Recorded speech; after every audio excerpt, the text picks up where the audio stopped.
ሰላም ጤና ይስጥልኝ። ይህ ቆይታ ካምለሰት ጋር ነው። የዛሬ እንግዳችን አድርገን የጋበዝናት አትሌት የክብር ዶክተር መሰረት ደፋር ነው። መስዬ እዚህ ድረስ እንግዳችን ሆነሽ ስለመጣሽ እጅግ በጣም አድርጌ አመሰግንሻለሁ። እኔም ያንቺ እንግዳ አድርገሽኝ ስለጋበዝሽኝ በጣም ነው የማመሰግንሽ።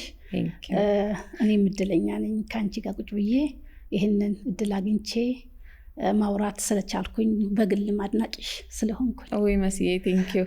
እንግዲህ እንዳልነሳ አሁን ያዘኝ።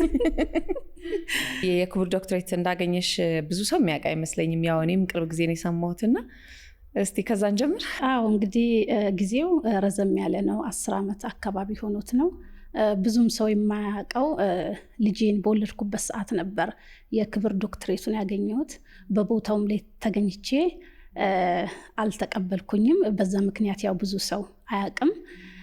ግን በዚህ አጋጣሚ የጎንደር ዩኒቨርሲቲን በጣም አድርጌ አመሰግናለሁ። እድሉን አግኝቼ ብዙ ጊዜ ስላልተናገርኩኝ ይሄንን የክብር ዶክተሬት ስለሰጡኝ በዚህ አጋጣሚ ምስጋና